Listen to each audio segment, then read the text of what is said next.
Welcome to all students. और आज हम प्रेजेंट हैं एक नए वीडियो लेक्चर के साथ, जो कि है क्लास 12 केमिस्ट्री का topic D and F block. और पिछले क्लास में हमने कुछ बात की थी बच्चों, जिसमें हमने आपको प्रॉपर्टीज़ की हम चर्चा कर रहे थे, और उसमें हमने वहाँ पर आपको मैग्नेटिक मूवमेंट तक हमने आपको डिस्कस किया था। आइए हम आगे कुछ अब बात करेंगे बच्चों।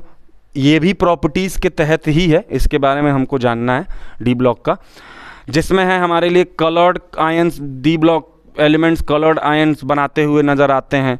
कॉम्प्लेक्स फॉर्मेशन टेंडेंसी होती है, कैटालिटिक प्रॉपर्टी होती है, formation of interstitial compound, alloy formation. एक एक करके हमको समझना है बच्चों।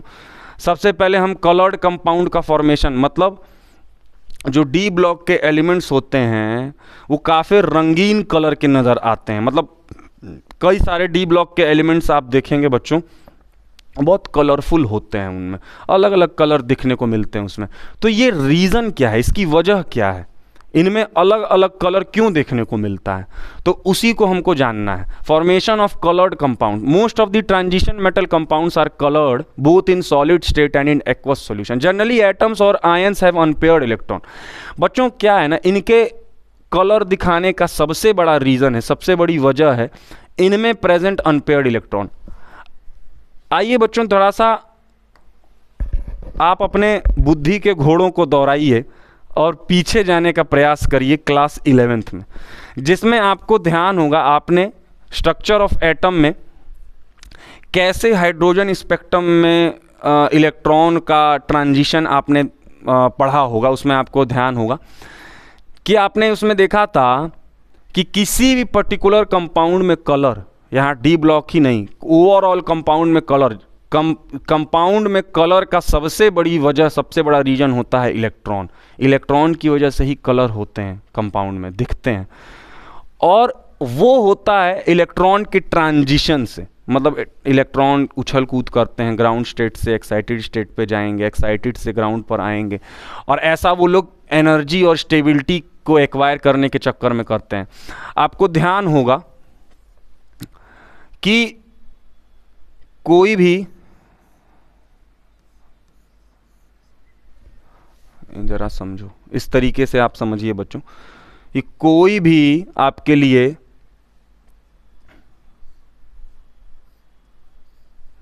इलेक्ट्रॉन है, आपको याद होगा कि जो एनर्जी और स्टेबिलिटी होती है वो इन्वर्सली प्रोपोर्शनल। कोई भी पर्टिकुलर इलेक्ट्रॉन में अगर ज़्यादा एनर्जी है ना, और तो वो स्टेबल कम होगा, ठीक है, और उसको वापस ग्राउंड स्टेट पे आना ही पड़ेगा। ट्रांजिशन तो वो कर लेता है। मान लो ये ग्राउंड स्टेट के लिए मैं बना रहा हूँ, और कोई इलेक्ट्रॉन अभी ग्राउंड स्टेट में था और वो कुछ एनर्जी लेकर एक्साइटेड स्टेट में जाता है। ये एक्साइटेड स्टेट है, ये ग्राउंड स्टेट है। तो ऐसा कभी नहीं है बच्चों, ये हमेशा बात आप ध्यान रखिएगा, कभी आपका कॉन्सेप्ट आप इसमें कभी भी गड़बड़ नहीं होंगे कि कोई भी इलेक्ट्रॉन ग्राउंड स्टेट से एक्साइटेड स्टेट में गया है तो निश्चित है उसको ग्राउंड पे आना ही है, वो एक्साइटेड पर रहेगा नहीं। क्यों? क्योंकि ऐसी कोई भी बॉडी नहीं है पूरे यूनिवर्स में जिसकी एनर्जी हमेशा बनी रहे, ठीक है। एनर्जी कम होती ही है, स्टेबिलिटी पाने के लिए वो पर्टिकुलर बॉडी एनर्जी को लूज़ करती है, ठीक है। आप ऐसे समझिए, एक ऐसा बच्चा जिसको खेलने का मन है, तो शुरुआत में तो उसकी एनर्जी काफ़ी हाई रहेगी। जब वो खेलने जाएगा तो एनर्जी हाई रहेगी, वो खेलने गया बाहर, तो क्या ऐसा है बच्चों कि हमेशा खेल वेल कर भी आ गया फिर भी उसकी एनर्जी वैसे ही बनी हुई है? ऐसा तो हो नहीं सकता है। एनर्जी कम तो होगी ही। खेलने जाएगा, खेला, मान लीजिए 1 घंटा खेला, 1.5 घंटा खेला, तो एनर्जी लूज़ हुई। अब जब उस अवस्था की बात करिए जब उसमें खेलने जाने से पहले जब वो एनर्जी से भरा हुआ था, तो क्या जब वो एनर्जी से भरा था तो वो स्टेबल था? नहीं था। अरे भाई, उसमें एनर्जी थी, वो एकदम मतलब उतारू था कि भाई हमको खेलने जाना है, हम खेलेंगे। अब मेरा मन पसंदीदा खेल, वो खेलने गया ग्राउंड में, cricket, whether it is football, कोई भी चीज़ है वो। तो जब एनर्जी है उसमें तो स्टेबिलिटी नहीं है।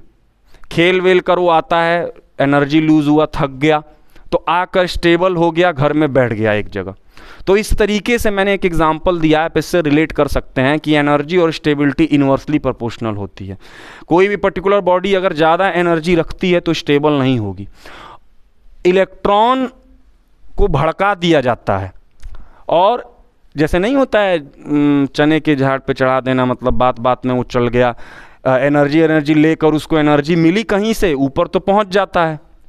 लेकिन ऐसा नहीं है कि वो हमेशा यहीं रहेगा, एक्साइटेड स्टेट पे वो नहीं रहेगा, उसको आना ही है। जैसा मैंने बताया, कोई भी ऐसा नहीं है जो एक्साइटेड स्टेट पे रहे। इलेक्ट्रॉन या एनर्जी कोई भी बॉडी की हमेशा बनी हुई नहीं रह सकती है।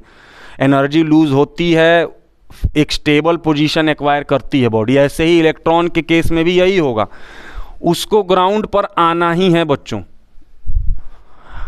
एक बात बताओ, ये ग्राउंड से एक्साइटेड स्टेट पर कैसे गया? एनर्जी को एब्जॉर्ब करके गया। और इलेक्ट्रॉन एनर्जी रेडिएशन के फॉर्म में एब्जॉर्ब और रिलीज करता है, और रेडिएशन की वेवलेंथ और फ्रीक्वेंसी होती है। तो मैं इसको दिखा रहा हूं लैम्डा एब्जॉर्ब्ड। लैम्डा एब्जॉर्ब मतलब एनर्जी एब्जॉर्ब करके ग्राउंड से एक्साइटेड पे गया, और एक्साइटेड पे गया तो एक्साइटेड पे बना हुआ नहीं रह सकता है, ग्राउंड पे उसको आना ही है। ग्राउंड स्टेट पर आएगा तो जो एनर्जी लेकर गया था, अरे वो बच्चा थका कब? वो बच्चा स्टेबल पोजीशन पे कब आया? जब उसने अपने अंदर की एक्सेसिव एनर्जी को रिलीज किया। एनर्जी रिलीज करके ही ना ग्राउंड स्टेट या स्टेबल स्टेट पे आओगे। तो इलेक्ट्रॉन भी ग्राउंड स्टेट पे अपने जो एक्सेसिव एनर्जी लेकर वो ग्राउंड स्टेट पे गया था, उस एनर्जी को फिर से रिलीज करके ग्राउंड पे उसको आना है, जो एक्साइटेड पे वो एब्जॉर्ब करके गया था। तो ग्राउंड पे वो एक्सेसिव एनर्जी को रिलीज आउट करके ग्राउंड स्टेट पे आता है एक्साइटेड स्टेट से, और इसको हम दिखाएंगे लैम्डा एमिटेड, मतलब ये वेवलेंथ उसने एमिट की। और बच्चों यही है मेन, इस पूरे कॉन्सेप्ट का मेन यहीं पर जुड़ा हुआ है, मेन जो हमारा बात है। ये जो वो एनर्जी ये जो एनर्जी वो रिलीज करता है रेडिएशन के फॉर्म में, तो ये जो एनर्जी उसने रिलीज की, वो एनर्जी रेडिएशन की जो वेवलेंथ है, एनर्जी रेडिएशन के फॉर्म में रिलीज करता है तो उसकी कुछ वेवलेंथ भी होगी, रेडिएशन की वेवलेंथ फ्रीक्वेंसी होती है। तो जो उसने वो पर्टिकुलर रेडिएशन को एमिट किया, उसकी वेवलेंथ, एक बार बताइए, हम इंसान किस में देखते हैं? विजिबल रेंज में देखते हैं। हम आपको लोअर क्लासेस में आपको हमने बताया है और आप पढ़े भी होंगे। तो ये जो पर्टिकुलर जो उसने रेडिएशन एमिट किया, वेवलेंथ जो उसकी वेवलेंथ है, अगर वो हमारे ह्यूमन विजिबल रेंज में पड़ेगी, और जिस भी पर्टिकुलर वेवलेंथ ये जो उसने एमिट किया है वो विजिबल रेंज के जिस भी पर्टिकुलर सेक्शन में पड़ेगी, उस हिसाब से आपको कलर नजर आएंगे। समझ आया बच्चों कि पर्टिकुलर कोई भी एलिमेंट या कंपाउंड का कलर आपको कैसे दिखता है? ऐसा ही होता है। अनपेयर्ड इलेक्ट्रॉन, जो खाली आवारा इलेक्ट्रॉन्स हैं, वो उछल कूद करते हैं ग्राउंड से एक्साइटेड, एक्साइटेड से ग्राउंड जब आते हैं तो अपने अंदर की एक्सेसिव एनर्जी को रिलीज करते हैं। उस एनर्जी या जो रेडिएशन की वेवलेंथ विजिबल रीजन में जिसके हिसाब से भी पड़ती है, जिसमें भी फॉल करेगी विजिबल रेंज में, जिस सेक्शन में, उस हिसाब से आपको उस पर्टिकुलर एलिमेंट का कलर दिखता है। तो ये बहुत इंपॉर्टेंट कॉन्सेप्ट है। आपसे हमेशा क्वेश्चन पूछे जाते हैं कि डी ब्लॉक के एलिमेंट्स में कलर का कारण क्या है, कलर कैसे, उनमें अलग अलग कलर दिखते हैं। तो आपको मालूम होना चाहिए कि अनपेयर्ड इलेक्ट्रॉन्स के ट्रांजिशन से, ये ट्रांजिशन कहलाता है बच्चों, जो उछल कूद ग्राउंड से एक्साइटेड, एक्साइटेड से ग्राउंड। ठीक, समझ आया आपको? अब जरा इस बात को भी पढ़ लें, जो भी हमने यहाँ पे आपको बताया उससे रिलेटेड ही बात लिखी है। कलर्ड बोथ दिखाते हैं सॉलिड स्टेट में और एक्वस सॉल्यूशन में। Generally atoms and ions have unpaired electron, जैसा कि मैं भी आपको बता रहा था, ये और अनपेयर्ड इलेक्ट्रॉन का ही सारा खेल है कलर्ड में। ड्यू टू डी ट्रांजिशन, देख रहे हो बच्चों जो मैं बता रहा था, डी। अब आप कहेंगे कि सर आपने तो ट्रांजिशन बताइए, डी क्या है? बच्चों डी ब्लॉक में डी सब शेल होंगे, डी सब शेल होंगे, 1 2 3 4, 1 2 3 4 5, ठीक। और इनमें होंगे इलेक्ट्रॉन्स। डी ब्लॉक एलिमेंट्स में खाली डी सब शेल होते हैं। अरे भाई डी ब्लॉक एलिमेंट क्यों है? इनका last electron D sub shell में जाता है, ये तो शुरुआती में बताए थे। तो इन्हीं में से ट्रांजिशन दिखता है, डी सब शेल से ट्रांजिशन दिखता है। डी सब शेल में उछल कूद दिखती है ग्राउंड और एक्साइटेड स्टेट में। तो डी सब शेल ट्रांजिशन में भाग ले लिया तो डी ट्रांजिशन नाम दे दिए। अब आपको समझ आ गया होगा। प्रोड्यूस कलर्ड कंपाउंड, तो इस तरीके से होता है। देख रहे हो बच्चों, ग्राउंड स्टेट है, उछल कूद किया, एनर्जी लेकर यहां से ऊपर पहुंचा, यहाँ से देखो एनर्जी लेकर ये नीचे था, फिर यहाँ ऊपर पहुँचा एक्साइटेड पे, फिर उसको नीचे आना है, नीचे आएगा तो लैम्डा एमिट करेगा, और ये एमिटेड वेवलेंथ विजिबल रेंज के जिस सेक्शन में पड़ेगी उस हिसाब से आपको कलर दिखेंगे। समझ आ रही है बच्चों बात? इस तरीके से देखो ऐसे ऐसे आपको कलर दिखते हैं। स्कैंडियम +3 ऑक्सीडेशन स्टेट में कलरलेस होता है, कोई कलर नहीं दिखाता है। टाइटेनियम +4 में कलरलेस है लेकिन +3 में पर्पल दिखाता है, +4 में ब्लू दिखाता है, +3 में ग्रीन, इस तरीके से। और ये देखो बच्चों, ये व्हील बहुत इंपॉर्टेंट है, ये व्हील मैं अभी आपको बताने वाला था। देखो ये व्हील बहुत इंपॉर्टेंट है, इस व्हील के हिसाब से कलर दिखते हैं, ध्यान दीजिएगा। हम आपको बता भी देते हैं कि कैसे कलर दिखेगा। ये व्हील आपको याद रखना है, आपको ऐसे बनाना है एग्जाम में, इस तरीके से ऐसे बना लोगे, फिर ऐसे बना लोगे, फिर विबग्योर जानते हो? विबग्योर, विबग्योर जो इंद्रधनुष रेनबो के 7 कलर होते हैं, इसमें आई को छोड़ देना, आई नहीं रहता है, वी बी से शुरू करो, VBGYOR। समझ आ रही है बात? और इस तरीके से कलर दिखता है। जैसे यहां पर देखो, अब मान लो जैसे हमने आपको बताया ना कि इस तरीके से होता है, एक बार वो डायग्राम में फिर से बनाता हूं, अच्छे से समझ आएगा। ग्राउंड स्टेट से इलेक्ट्रॉन एनर्जी लेकर ऊपर जाता है, ऊपर से उसको फिर से नीचे आना है, और ये नीचे जो आता है इसके हिसाब से वो जो एमिट करता है कलर दिखते हैं। तो मान लो बच्चों कोई इलेक्ट्रॉन, कोई एक ऐसा इलेक्ट्रॉन है, अब यहाँ एब्जॉर्ब करके जाता है, लैम्डा एब्जॉर्ब मतलब ये कोई एनर्जी एब्जॉर्ब करके ऊपर जाता है। मान लो उसने वायलेट कलर की एनर्जी को एब्जॉर्ब किया। अब आप कहेंगे वायलेट कलर मतलब वायलेट कलर का पर्टिकुलर वेवलेंथ की जो एनर्जी है, अगर वो वायलेट कलर वाला एब्जॉर्ब करके गया तो वो कौन सा कलर दिखाएगा? येलो। ऐसे क्रॉस में देख रहे हो, वायलेट के क्रॉस में येलो है, यहाँ पे भी ध्यान देंगे, ये वायलेट है और ये येलो है। अगर वायलेट लेकर गया है एक्साइटेड स्टेट पे, वायलेट वाली एनर्जी लेकर गया है, तो जब वापस आएगा तो कैसी कलर दिखेगा आपको? कैसा रेडिएशन जो वेवलेंथ एमिट करेगा वो किस कलर की वेवलेंथ एमिट करेगा? येलो की, और आपको येलो कलर दिखेगा। अगर ब्लू एब्जॉर्ब किया तो कौन सा कलर एमिट करेगा? ऑरेंज। तो यहां देखो ये ब्लू है तो इसके क्रॉस में ऑरेंज है। अगर रेड किया है, ध्यान दीजिएगा, रेड लेकर गया है तो कौन सा कलर दिखाएगा? ग्रीन। और देखो ये तो सिंगल सिंगल है, मैं दोनों का बता देता हूं। अगर वायलेट ब्लू एब्जॉर्ब करके गया है, वायलेट ब्लू वाली एनर्जी उसने एब्जॉर्ब की, तो कलर आपको कैसे दिखेंगे? ऑरेंज येलो के बीच के दिखेंगे। तो इस तरीके से आपको एकदम कॉन्सेप्ट क्लियर है।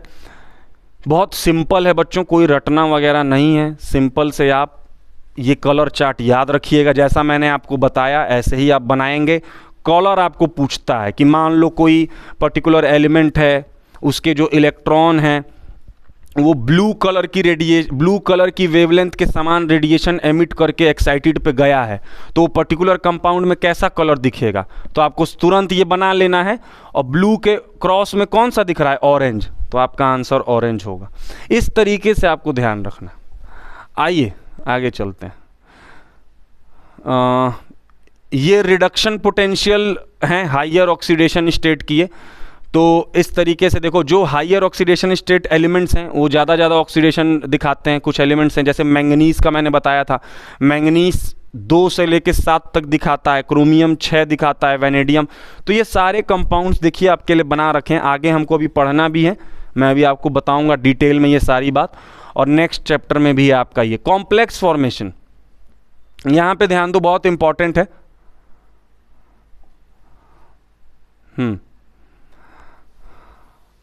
जो डी ब्लॉक के एलिमेंट्स हैं, ठीक है, डी ब्लॉक के एलिमेंट्स कॉम्प्लेक्स बनाते हैं, बहुत ज़्यादा कॉम्प्लेक्स बनाते हैं बच्चों।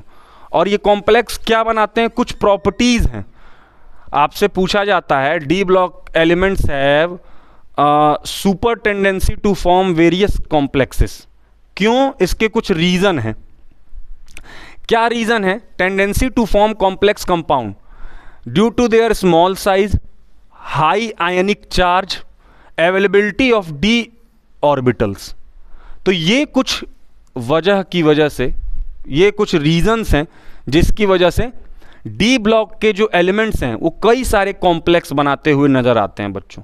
ठीक है, जैसे कुछ कॉम्प्लेक्सेस मैं आपके सामने लिख भी देता हूं। जैसे ये देखो Cu2 पॉजिटिव 4NH3, ये जो आपके सामने आया CuNH3 होल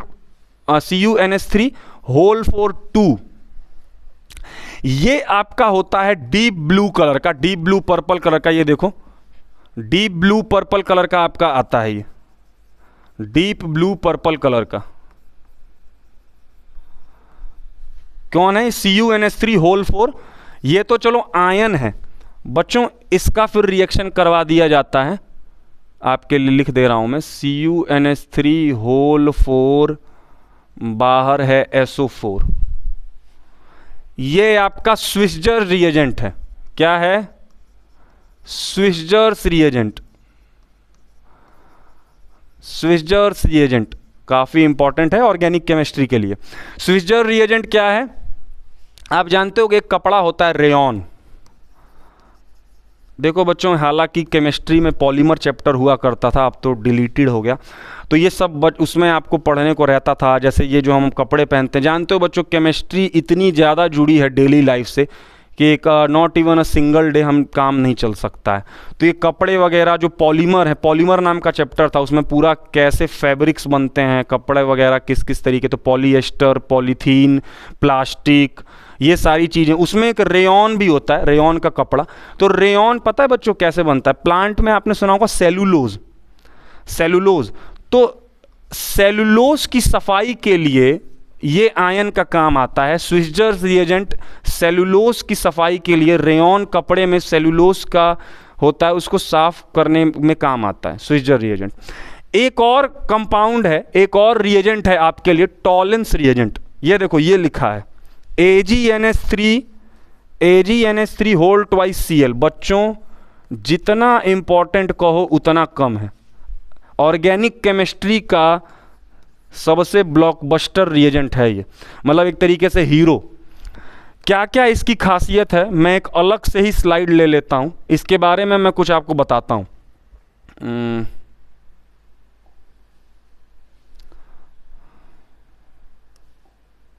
हाँ यहां देखो,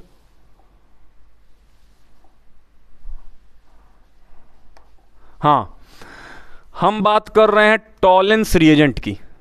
थोड़ा सा इसके बारे में सुन लीजिए, फिर हम अपने कंटिन्यू करेंगे बात को। टॉलेंस रिएजेंट एक साइंटिस्ट हुए, जर्मन केमिस्ट, जर्मनी के केमिस्ट हुए, जर्मन केमिस्ट, जिनका नाम था बर्नहार्ड टॉलेंस। क्या नाम था? Bernhard Tollens. इन्होंने टॉलेंस रिएजेंट की खोज की। क्या होता है? Silver ammoniacal silver nitrate solution, AgNH3 का होल ट्वाइस Cl। क्या है? Ammoniacal silver nitrate solution. ठीक, ये है टॉलेंस रिएजेंट। इसका यूज क्या है सर? देखिए एक बात बताऊं मैं, ऑर्गेनिक केमिस्ट्री में आपने पढ़ा होगा चैप्टर, अभी नहीं पढ़े होंगे तो एक चैप्टर है aldehyde ketones and carboxylic acid. Tollens reagent aldehyde और कीटोन्स में फ़र्क के लिए यूज़ किया जाता है। बहुत बार क्वेश्चन पूछा जाता है कि दो कंटेनर दे दिया, एक में एल्डिहाइड है एक में कीटोन है, कैसे बताओगे? How will you distinguish between aldehyde and ketones? कुछ नहीं है, आप कहोगे by the use of Tollens reagent. कैसे? टॉलेंस रिएजेंट एक माइल्ड ऑक्सीडाइजिंग एजेंट है। क्या है? Mild oxidising agent. Oxidising agent क्या होते हैं? जो दूसरे को ऑक्सीडाइज करते हैं, खुद रिड्यूस होते हैं। ठीक, तो माइल्ड मतलब स्ट्रॉन्ग नहीं है, माइल्ड मतलब कमजोर ही है, ठीक ठाक काम चला हुआ है। तो ये क्या करता है, एक ऐसा कंटेनर, जैसे मान लो इसमें कुछ कंपाउंड है, आपसे मैं पूछूं कि इसमें एल्डिहाइड है या कीटोन, कैसे बताओगे? आप कहेंगे इसमें हम टॉलेंस रिएजेंट को डालेंगे। अगर एल्डिहाइड होगा तो टॉलेंस रिएजेंट एल्डिहाइड के साथ रिएक्ट करके क्या बनाता है? Carboxylic acid. क्या बनाता है? Carboxylic acid. Tollens reagent aldehyde से रिएक्ट करके उसको ऑक्सीडाइज कर देता है, ऑक्सीडाइज करके कार्बोक्सिलिक एसिड बनाता है, और कीटोन के साथ कुछ नहीं करता है। तो सिंपल है ना, अगर उसने कार्बोक्सिलिक एसिड बना दिया तो हम कहेंगे कि इसमें जरूर एल्डिहाइड था, तभी वो ऑक्सीडाइज होकर कार्बोक्सिलिक एसिड में बना। अगर कुछ नहीं हुआ तो कहेंगे कीटोन था। तो ये बहुत इंपॉर्टेंट टेस्ट होता है, और इसको इस टेस्ट को सिल्वर मिरर टेस्ट भी बोलते हैं बच्चों। सिल्वर मिरर टेस्ट क्यों? क्योंकि बच्चों ये जो आप मतलब जो टॉलेंस रिएजेंट है वो जिस भी पर्टिकुलर कंपाउंड से रिएक्ट करता है, मान लो एल्डिहाइड का टेस्ट आपने लगाया और एल्डिहाइड इसमें था, तो जिस बर्तन में ये करोगे ना, बर्तन की आंतरिक जो अंदर वाली दीवार है वो एकदम चांदी की तरह एकदम चमकेगी, सिल्वरी। तो ये भी एक मतलब जांचने का तरीका है।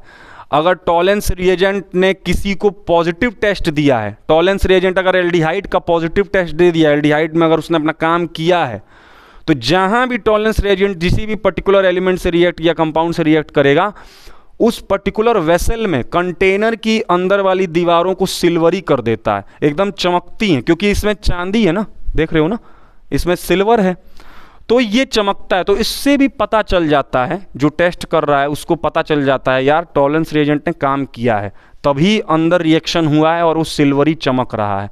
तो इसीलिए सिल्वर मिरर टेस्ट आपसे सीधा पूछेगा घुमाकर, what is silver mirror test, how will you distinguish between aldehyde and ketone. तो आपको समझना है कि सिल्वर मिरर टेस्ट की वजह बात हो रही है टॉलेंस रिएजेंट की। तो ये कुछ टॉलेंस रिएजेंट से रिलेटेड कुछ महत्वपूर्ण बातें थी। आइए चलते हैं बच्चों अपने उधर फिर से हम स्लाइड पर। हाँ, देख रहे हो ये Tollens reagent AgCl white PPT NH3 से रिएक्ट किया तो AgNH3 होल ट्वाइस Cl, ठीक, इस तरीके से। अच्छा, एक कॉम्प्लेक्स यहां नहीं, उसका जिक्र नहीं है, मैं जिक्र कर देता हूं। देखो बच्चों, हालांकि डी ब्लॉक, जैसा मैंने बताया, डी ब्लॉक के एलिमेंट्स दुनिया भर के कॉम्प्लेक्स बनाते हैं, जिसमें से कुछ पर हमने चर्चा की, जैसे स्विट्जर रिएजेंट, टॉलेंस रिएजेंट, ये कुछ मैं बता रहा हूं लेकिन होते बहुत हैं। आपको याद दिलाने के लिए कुछ महत्वपूर्ण ये चर्चा हमने कर दी। एक और होता है बच्चों blue vitriol. Blue vitriol, blue vitriol क्या है? CuSO4.5H2O। ध्यान दीजिएगा, ये CuSO4 नहीं है, इसको कई लोग, ये क्या है आप इसको तुरंत कहोगे, बचपन से पढ़े हैं तो कहोगे कॉपर सल्फेट है। ये क्यूप्रिक सल्फेट है, इसका नाम अच्छे से प्रोनाउंसिएट करिए, क्यूप्रिक सल्फेट। ये कैसे होता है? ये वाइट होता है, वाइट एमोर्फस सॉलिड है, वाइटिश सॉलिड है, लेकिन जब इसको पानी से रिएक्ट करवाते हैं तो ये 5H2O के मॉलिक्यूल जुड़ जाते हैं। और अब देखो इसका खेल देखना, अब ये ब्राइट ब्लू हो जाएगा, ब्राइट ब्लू सॉल्यूशन। जब केवल CuSO4 था तो वाइट सॉलिड था, केवल ये 5H2O के मॉलिक्यूल ने क्या किया, ब्राइट ब्लू, एकदम जो होता है ना वो एकदम चटक सॉल्यूशन हो जाता है, ब्राइट ब्लू सॉल्यूशन। बच्चों इसमें आपसे कोई पूछे इसका वाटर ऑफ क्रिस्टलाइजेशन कितना है, वाटर ऑफ क्रिस्टलाइजेशन क्या होता है, तो हम कहेंगे 5 है। सिंपल है, जितने ये H2O के मॉलिक्यूल किसी कंपाउंड में जुड़े होते हैं उसको कहा जाता है वाटर ऑफ क्रिस्टलाइजेशन। तो इसका 5 है वाटर ऑफ क्रिस्टलाइजेशन, 5 हाइड्रेट के मॉलिक्यूल जुड़े हैं। और बाकी सब तो ठीक है। इसका पेस्टिसाइड में यूज़ होता है, इसका भी यूज़ होता है बच्चों, खाद वगैरह बनाने में, पेस्टिसाइड, कॉपर के अन्य सब्सटेंस को बनाने में यूज़ होता है। तो ये कुछ क्यूप्रिक सल्फेट से। अच्छा, CuSO4.5H2O आपको ऐसे नहीं देगा, आपको देखो कैसे देता है वो, CuH2O4 SO4.H2O ये दे देगा ऐसे। अब आप तो इसमें हैरान, ये देखिए CuH2O4 SO4.H2 ये है यही, ये दोनों बातें सेम है। देखो ना 5 H2O है ना, तो 4 H2O अंदर है, 1 H2O बाहर है, 5 और SO4। तो लिखते ऐसे हैं इसको, ये कोऑर्डिनेशन कंपाउंड है, लिखा ऐसे जाता है, लेकिन वही है ना, ये शॉर्टकट वाले मेथड में लोग ऐसे लिख देते हैं, लेकिन है ये, इस पे फंस मत जाइएगा, ये दोनों बातें एक हैं, इसलिए मैंने इसका ओरिजिनल वर्जन बता दिया है। ठीक, अब ज़्यादा नहीं बचा है हमारे लिए। कैटेलिटिक प्रॉपर्टी, कैटेलिटिक प्रॉपर्टी क्या होता है? जो डी ब्लॉक के एलिमेंट्स है बच्चों, वो बहुत अच्छे कैटलिस्ट होते हैं। अच्छा आप एक बात बताओ, सबसे पहले मेरे को ये बताइए कैटलिस्ट क्या होते हैं, आपको याद है? आपने चैप्टर पढ़ा हम 12th में केमिकल काइनेटिक्स, उसमें आपने कैटलिस्ट पढ़ा होगा। कैटलिस्ट क्या होते हैं? कैटलिस्ट ऐसे सब्सटेंस होते हैं, कैटलिस्ट ऐसे सब्सटेंस होते हैं जो किसी भी केमिकल रिएक्शन की स्पीड को अफेक्ट करते हैं। मतलब केमिकल रिएक्शन की स्पीड को बढ़ा भी सकते हैं, घटा भी सकते हैं। ठीक, ऐसा कैटलिस्ट जो केमिकल रिएक्शन की स्पीड को बढ़ाता है, स्पीड जो बढ़ाता है उसको बोलते हैं पॉजिटिव कैटलिस्ट, और ऐसा जो घटाता है उसको बोलते हैं नेगेटिव कैटलिस्ट। कैटलिस्ट बच्चों जैसे नहीं कहते हैं रंगमंच के पीछे का हीरो है, एक तरीके से ये समझिए। ये इतना महत्वपूर्ण काम करता है, मतलब नहीं है कि मतलब सबसे बहुमूल्य भूमिका जैसे होता है भाई डायरेक्टर की होती है फिल्म में, लेकिन मतलब जो शोहरत नाम वो किसको मिलता है? एक्टर या एक्ट्रेस। तो मेन फेम में वो रहते हैं लोग, लेकिन मेन पीछे का जो एक स्तंभ है वो कौन है? डायरेक्टर है, जो पूरा फिल्म का प्रोडक्शन करता है और पूरे अच्छे से सुव्यवस्थित ढंग से मैनेजमेंट करता है। तो कैटलिस्ट भी उतना ही एक मतलब महत्वपूर्ण भूमिका निभाता है, बहुत इंपॉर्टेंट रोल प्ले करता है। कैसे? ये क्या करता है, केमिकल रिएक्शन में जब कोई केमिकल रिएक्शन हो रही होती है तो उसमें कैटलिस्ट को डाल दिया जाता है। ये जाएगा, स्पीड बढ़ाने वाला कैटलिस्ट होगा तो स्पीड बढ़ाएगा, घटाने वाला को तो ज़्यादातर बढ़ाने वाले सेंस में ही सोचा जाता है। तो मान लो कोई केमिकल रिएक्शन हो रही है, उसमें कैटलिस्ट डाल दिया, तो वो क्या करता है बच्चों? जाएगा, स्पीड बढ़ा देगा। जैसा गया था 5 ग्राम अगर तुमने कैटलिस्ट डाला है, अपना काम करके आ जाएगा, उसका एक रत्ती भर 0.1 ग्राम भी उस केमिकल रिएक्शन में नहीं जाएगा। 5 ग्राम आपने डाला, अपना काम कर लेगा, जो बढ़ाना था घटाना था स्पीड बढ़ाएगा घटाएगा। मान लो बढ़ा दिया, फॉर एग्जांपल कोई पॉजिटिव कैटलिस्ट मैंने डाला है, वो उसको आप डालिएगा, रिएक्शन की स्पीड को बढ़ाएगा, जल्दी करवा देगा रिएक्शन स्पीड बढ़ा के। और जैसा आपने डाला था, जब रिएक्शन ख़त्म हो जाएगी, 5 ग्राम डाला था तो 5 ग्राम ही निकल कर आ जाएगा। तो देखिए कितना एक तरीके से इम्पॉर्टेंट रोल प्ले कर रहा है। ना उसने कुछ लिया ना कुछ दिया है, लिया तो कुछ नहीं, बस स्पीड उसने बस लाभ ही दिया है, कुछ उसको लेता नहीं है वो। तो कैटलिस्ट का बहुत इंपॉर्टेंट यूज़ है बच्चों हमारे केमिकल रिएक्शंस में। तो यहाँ पर जो डी ब्लॉक के एलिमेंट्स हैं वो खुद कैटलिस्ट की तरह बिहेव करते हैं, बहुत अच्छे कैटलिस्ट होते हैं। अरे जैसे मैं कह रहा हूँ कि कैटलिस्ट के बारे में मैंने इतनी डिटेल दी, अब आपके मन में होगा ना ऐसे कौन सी चीज़ें हैं जो कैटलिस्ट होती हैं, तो अलग से तो कोई आएगा नहीं। मॉडर्न पीरियोडिक टेबल में इतने सारी हमारी दुनिया में एलिमेंट्स हैं, तो कुछ एलिमेंट्स ही कैटलिस्ट की तरह बिहेव करते हैं, कोई अलग से चीज़ें नहीं होती हैं जो कैटलिस्ट होती हैं। यही सारे भाई बंधु एलिमेंट्स ही कैटलिस्ट की तरह व्यवहार करते हैं, जिनमें से सबसे अच्छे कैटलिस्ट डी ब्लॉक के एलिमेंट्स होते हैं। तो आप कहेंगे सर कैटलिस्ट बढ़ने के मानक क्या हैं? कौन कौन कैटलिस्ट, क्या सब कैटलिस्ट हो सकता है? मैं कहूँगा नहीं। कैटलिस्ट अच्छा वही हो सकता है जो केमिकल रिएक्शन में सरफेस एरिया प्रोवाइड करेगा। सरफेस एरिया मैथमेटिक्स वाला सरफेस एरिया नहीं है। सरफेस एरिया का मतलब क्या है बच्चों? जो केमिकल रिएक्शन हो रही है, केमिकल रिएक्शन हो रही है, तो कैटलिस्ट क्या करते हैं, अपने मतलब कैटलिस्ट जो होते हैं ना, वो अपना रिएक्शन सरफेस एरिया बढ़ा देते हैं, मतलब वो जगह देते हैं, खुद जाएंगे एक जगह प्रोवाइड करेंगे ताकि अच्छे से केमिकल रिएक्शन हो सके। तो ऐसे एलिमेंट्स जो अच्छी रिएक्शन सरफेस एरिया को देते हैं, सरफेस एरिया के लिए अच्छा खासा, मतलब रिएक्शन करने के लिए अच्छा खासा सरफेस एरिया देते हैं, वो कैटलिस्ट हो सकते हैं।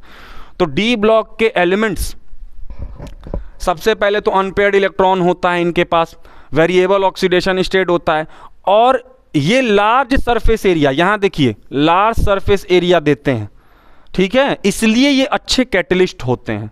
बात मेरी समझिएगा। अब मैं कुछ फेमस कैटलिस्ट के नाम आपको बता देता हूं बच्चों। थोड़ा सा हम अलग से स्लाइड ले रहे हैं और बस हम कंप्लीशन पर ही हैं आज के लेक्चर में। देखो आपको याद दिला देता हूं कौन कौन से डी ब्लॉक के एलिमेंट्स आपने कहां कहां 10th 9th में पढ़ा है, थोड़ा सा याद करिए। जैसे एक आपने पढ़ा है vanadium pentoxide in contact process, एक प्रोसेस थी कॉन्टैक्ट प्रोसेस, उसमें वेनेडियम पेंटाऑक्साइड अच्छा कैटलिस्ट काम करता है। वेनेडियम डी ब्लॉक का एलिमेंट है।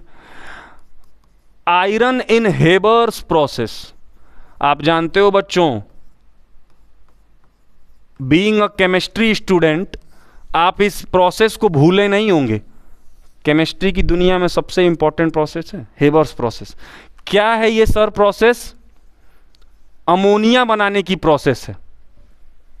N2 plus 3H2 give 2NH3।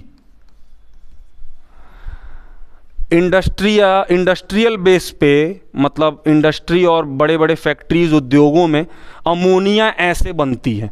Ammonia gas large scale पर हेबर्स प्रोसेस के द्वारा बनाई जाती है, जिसमें नाइट्रोजन गैस का 1 और हाइड्रोजन गैस का 1:3 का रेशियो लिया जाता है।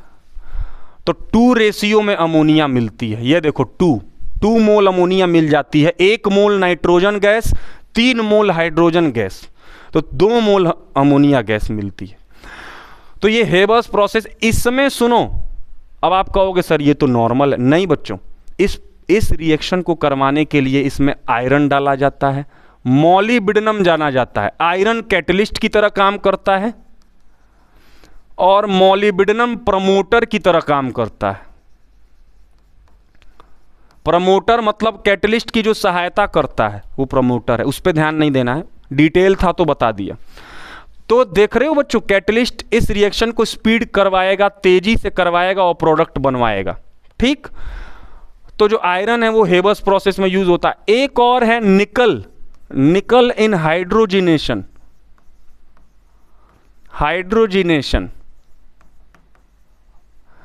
आपने 10th क्लास में एक चैप्टर पढ़ा होगा कार्बन एंड इट्स कंपाउंड, उसमें वेजिटेबल घी, जो घर में घी हम खाते हैं, उसमें आपने रिएक्शन पढ़ी होगी एडिशन रिएक्शंस। एडिशन रिएक्शन जब किसी पर्टिकुलर एलिमेंट का एडिशन होता है, जैसे हाइड्रोजन का हम एडिशन करवाते थे, तो वेजिटेबल, ये जो वेजिटेबल ऑयल से घी बनाने का प्रोसेस में आप जानते होगे, हाइड्रोजन जब जुड़ता है तो वो एडिशन रिएक्शन हाइड्रोजिनेशन रिएक्शन कहलाती है। हाइड्रोजन का जुड़ना हाइड्रोजिनेशन रिएक्शन है।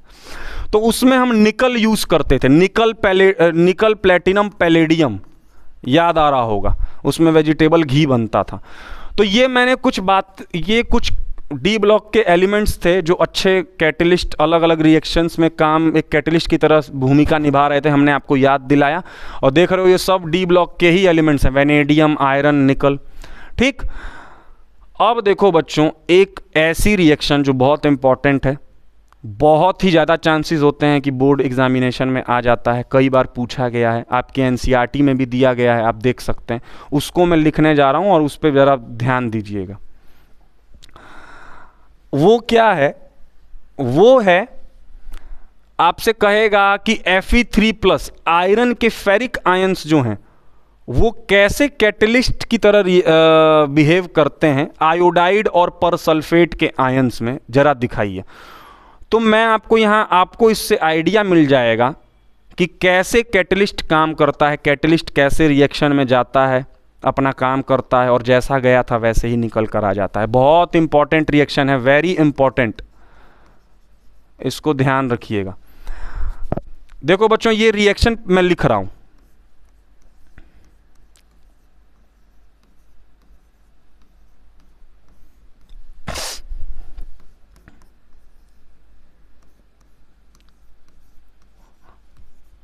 रिएक्शन मैंने लिख दी। अब ये रिएक्शन ऐसे नहीं हुई है, इस रिएक्शन में कैटलिस्ट का काम कर रहा है Fe3+। आपको कहेगा, सबसे पहले रिएक्शन पूछ सकता है कि कैसे आयोडाइड, ये देखो ये आयोडाइड कहलाता है, ये आयोडाइड आयन है, इसको कहते हैं पर ऑक्सीडाइसल्फेट आयंस, इसका बड़ा नाम है पर ऑक्सीडाइसल्फेट आयंस, स्मॉल नेम है पर सल्फेट आयंस। मार्शल एसिड का एनायन है, एक एसिड होता है H2S2O8, इसको कहते हैं मार्शल एसिड। एक साइंटिस्ट थे प्रोफेसर ह्यूज मार्शल, उनके नाम पर यह एसिड बना। इन्होंने खोजा था H2O8 2 नेगेटिव, जानते हो ये 2 नेगेटिव दो H पॉजिटिव से जब बैलेंस हुआ, जब H2+ से इसकी रिएक्शन होगी तो ये बन जाएगा, और H आ गया तो अब एसिड का नाम हो गया। तो एक्चुअली उनने ये खोजा था, इसको कहते हैं martial acids anion.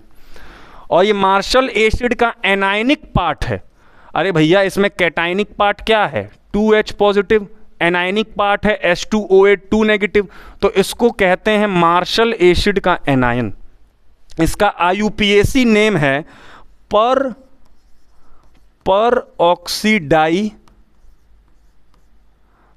ऑक्सीडाई sulphate ion, और कॉमन नेम मार्शल एसिड का एनायन भी कह देते हैं। पर ऑक्सीडाई सल्फेट आयन कह दो या पर सल्फेट आयन कह दो, बात एक ही है, पर सल्फेट आयन। पर क्यों? ऐसा कंपाउंड जिसमें सल्फेट आयन, ये है सल्फेट आयन से ज़्यादा ऑक्सीजन होते हैं, उसमें IUPAC ने नियम बनाया है, उसके आगे आप उपसर्ग या प्रीफिक्स क्या लगाओगे? पर। तो ये पर शब्द हमको क्या दिखाता है कि इसमें एक्स्ट्रा ऑक्सीजन है सल्फेट आयन से। तो सल्फेट में 4 ऑक्सीजन है, इसके 8 ऑक्सीजन है, तो 8 ऑक्सीजन का मतलब पर, आगे इसीलिए पर लगा है। पर ऑक्सी, इसका मतलब पर का मतलब ज़्यादा है, ऑक्सी का मतलब ऑक्सीजन, तो मतलब ज़्यादा ऑक्सीजन है सल्फेट से। डाई सल्फेट मतलब डाई मतलब 2, सल्फेट मतलब सल्फर का एटम, तो पर ऑक्सीडाई सल्फेट, देखो यहाँ H2 2 S लगे हैं, इस तरीके से इसको समझा जाता है। तो ये तो हालांकि नाम की बात हो गई, ये हो गया ये आयोडीन हो गया, ये सल्फेट आयन हो गया, ये नाम पे चर्चा होगी, लेकिन मेरा मकसद ये नहीं है, ये तो मैंने आपको नॉलेज पर पर्सपेक्टिव से समझा दिया। अब हमारी मेन जो बहस थी, मेन जो मुद्दा है वो ये है कि Fe3+ ने ये कारनामा कैसे किया, ये बताइए। तो देखो बच्चों, मैं इसका मैकेनिज्म लिख रहा हूँ।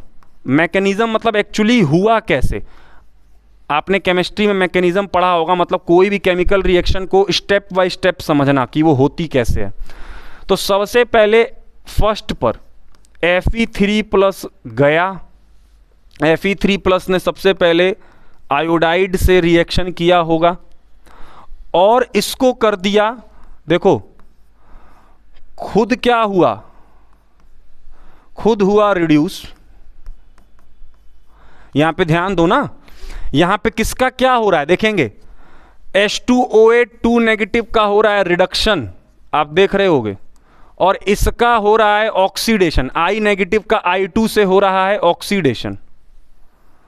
ऑक्सीडेशन। तो ये देख रहे हो ना, Fe3+ Fe2+ में पहुंच गया, क्या हो रहा है 3 से 2 हुआ, एडिशन हुआ, मतलब यहां पर क्या हो रहा है रिडक्शन हुआ। अरे 3+ से 2+, एक इलेक्ट्रॉन गेन करके हुआ, तो रिडक्शन हुआ, I नेगेटिव का I2 में ऑक्सीडेशन हुआ। तो सबसे पहले ये जो फेरिक आयन है I नेगेटिव को I2 में बदल देता है, और अब ये जो Fe2+ मिला, दूसरे पार्ट में क्या होता है Fe2+ अब इससे रिएक्ट करता है, किससे? पर सल्फेट आयन से, और इसको करता है रिड्यूस, खुद होता है ऑक्सीडाइज। ठीक, गौर से ध्यान दीजिएगा बच्चों, यही मेन फोकस वाली बात है। आप देख रहे हो कैसे इसने कैटलिस्ट की तरह काम किया, हमने इसको एज अ कैटलिस्ट यूज़ किया था। इसने क्या किया, रिएक्शन के स्टेप्स को समझिएगा। सबसे पहले ये गया, इसने आई नेगेटिव को ऑक्सीडाइज किया, खुद हो गया रिड्यूस। फिर ये जो खुद इसने ये जो स्टेट एक्वायर की, इस स्टेट से इसने इस पर अटैक किया और इसको कर दिया रिड्यूस। और देख रहे हो बच्चों, जैसा ये गया था, जैसे शुरुआत में इसको डाला गया था जिस फॉर्म में, at the last of the reaction ये उसी फॉर्म में निकल कर आ गया। Fe3+ डाले थे, Fe3+ में ही आ गया। और यही तो कैटलिस्ट का काम होता है। मैंने अभी क्या समझा रहा हूं तब से, कैटलिस्ट का तो काम ही यही होता है, रिएक्शन में पार्ट लो, रिएक्शन करवा दो, वेदर आप स्पीड बढ़ा दो घटा दो, और जैसे गए थे वैसे ही निकल कर आ जाओ। तो ये बहुत इंपॉर्टेंट रिएक्शन है बच्चों, एग्जाम पॉइंट ऑफ व्यू से अक्सर पूछी जाती है। आयोडाइड और परसल्फेट आयन का रिएक्शन एज अ कैटलिस्ट हम यूज़ करते हैं Fe3+ को, तो ये ध्यान रखना है। ठीक है बच्चों, तो इस तरीके से डी ब्लॉक के एलिमेंट एक अच्छे कैटलिस्ट की तरह काम करते हैं। ठीक है, लास्ट आपके लिए है, second last, interstitial compounds. Interstitial compounds क्या होते हैं, होता क्या है बच्चों, ये जो डी ब्लॉक के एलिमेंट्स हैं ये इंटरस्टिशियल कंपाउंड फॉर्मेशन करते हैं। इंटरस्टिशियल कंपाउंड्स क्या होते हैं, आपके लिए नया नाम होगा। जब किसी मेटलिक क्रिस्टल्स में, यहां देख रहे हो डी ब्लॉक मेटल हैं ज़्यादातर, तो उनके मेटल के क्रिस्टल होते हैं। अरे जैसे मान लो 1 ग्राम आयरन लिया, तो 1 ग्राम आयरन में कई सारे आयरन के एटम होंगे, और सॉलिड के एटम्स हमने आपको बताया है लोअर क्लास में, सॉलिड के एटम एक दूसरे से एकदम चिपके होते हैं, स्ट्रॉन्ग इंटरमोलिकुलर, उनके बीच में बॉन्ड स्ट्रॉन्ग होते हैं, तभी तो वो सॉलिड है। तो एक छोटे से, अगर मैं कह रहे इतना हमने आयरन का पीस लिया, तो उसमें भी तमाम एटम होंगे इस तरीके से, ऐसे रहते हैं बच्चों, ऐसे। इसी को कहते हैं मेटलिक क्रिस्टल, मेटल का क्रिस्टल है ये जो बना हुआ है यहां पर। तो होता क्या है, डी ब्लॉक के एलिमेंट्स के मेटलिक क्रिस्टल में कुछ छोटे छोटे अदर एटम फंस जाते हैं, ट्रैप्ड हो जाते हैं, जैसे हाइड्रोजन, कार्बन, नाइट्रोजन, इस तरीके के छोटे छोटे स्मॉल एटम्स इनके इसमें ट्रैप्ड हो जाते हैं। देखो रहे हो, मेटलिक क्रिस्टल में आके फंस गए हैं। तो पहले प्योर ऐसे था, बाद में ऐसे हो गया, तो ये जो नया बनकर आया, अरे कुछ तो नया हुआ ना, पहले ये नहीं थे अब आ गए हैं, तो ये जो स्मॉल ट्रैप्ड एटम हो जाते हैं, फिर ये जो नया है, अब इसको हम इसका नाम नहीं देंगे कि प्योर है, इसी कंपाउंड का नाम होता है इंटरस्टिशियल कंपाउंड।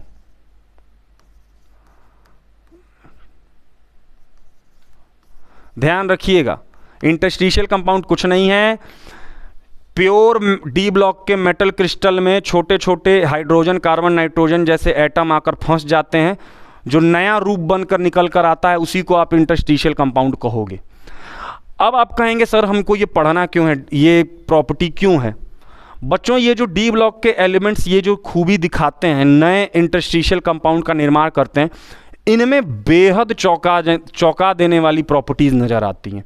कुछ प्रॉपर्टीज़ की मैं चर्चा कर रहा हूँ आपके सामने, आपको समझ आएगा कि इंटरस्टिशियल कंपाउंड की प्रॉपर्टी कैसे प्योर वाला, मतलब जो उसका पुराना रूप था उससे कैसे भिन्न होती हैं। यहाँ पे प्रॉपर्टीज़ की चर्चा नहीं है, मैं थोड़ा सा प्रॉपर्टीज़ आपको बता देता हूँ। ये जो इंटरस्टिशियल कंपाउंड्स होते हैं इनमें कुछ प्रॉपर्टीज़ देखने को मिलती है। कुछ मुख्य प्रॉपर्टीज़ के बारे में मैं चर्चा कर रहा हूँ। Properties shown in interstitial compound, सबसे पहले नॉन स्टोइक्योमेट्रिक, ये नॉन स्टोइक्योमेट्रिक नेचर के होते हैं। स्टोइक्योमेट्री क्या होती है? Balancing of chemical reaction. जो केमिकल रिएक्शन होती है, आप पढ़े हो, केमिकल कोई भी रिएक्शन होती है जब आप उसको बैलेंस करते हो तो वो स्टोइक्योमेट्री होती है कि स्टोइक्योमेट्रिकल बैलेंस हो रहा है वहाँ पर। लेकिन इनमें ऐसा नहीं होता है। जो इंटरस्टिशियल कंपाउंड्स बनते हैं उनके आप स्टोइक्योमेट्री उसमें बैलेंसिंग वगैरह फॉलो नहीं होती है। एक तो ये प्रॉपर्टी है। फिर ये जो होते हैं ये इनर्ट नेचर के होते हैं। इनर्ट नेचर के होते हैं। केमिकली इनर्ट होते हैं ये, ठीक, इनर्ट केमिकली, मतलब अच्छा खासा ये स्टेबिलिटी रखते हैं, दूसरे से ज़्यादा लूज और गेन जल्दी नहीं करते हैं। फिर ये जो होते हैं ना काफ़ी हार्ड होते हैं बच्चों, वेरी हार्ड। और बच्चों ये देख रहे हो, एक जरा सा वो कुछ छोटे छोटे एटम आके फंस गए, उससे इसकी प्रॉपर्टी में कितना चेंज आ जा रहा है। और ये इतने हार्ड होते हैं, दुनिया का सबसे हार्डेस्ट सब्सटेंस है हीरा, डायमंड। आप विश्वास नहीं करोगे बच्चों, ये इतने हार्ड होते हैं कि कुछ बोराइड्स जो होते हैं इंटरस्टिशियल कंपाउंड के, कुछ बोराइड्स, उनकी हार्डनेस डायमंड के बराबर हो जाती है। इनकी हाई मेल्टिंग पॉइंट होते हैं बच्चों,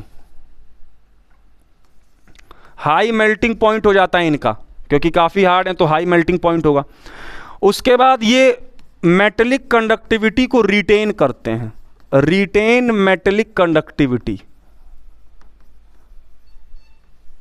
ठीक, मतलब इनमें अच्छी खासी कंडक्टिविटी होती है, अपने अंदर से अच्छे से करंट को पास करते हैं और बरकरार रहती है इनकी कंडक्टिविटी। तो ये कुछ 4 से 5 प्रॉपर्टीज़ हैं जो इंटरस्टिशियल कंपाउंड्स में देखने को मिलती हैं।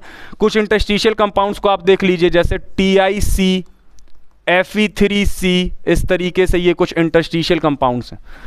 तो ये बातें आपको समझ आई होंगी बच्चों। अब लास्ट प्रॉपर्टी, और उसके बाद हम आज के सेशन को विराम देंगे, और वो है एलॉय फॉर्मेशन, जो कि बहुत इजी है। लास्ट प्रॉपर्टी है एलॉय फॉर्मेशन। डी ब्लॉक के एलिमेंट्स एलॉय बनाते हैं। एलॉय क्या है, आपने लोअर क्लासेस में पढ़ा होगा एलॉय, और सॉल्यूशन में भी, इसी क्लास में सॉल्यूशन चैप्टर में आपने पढ़ा होगा। सॉलिड सॉल्यूशन है। एलॉय क्या होता है, homogeneous solid solutions are called alloy.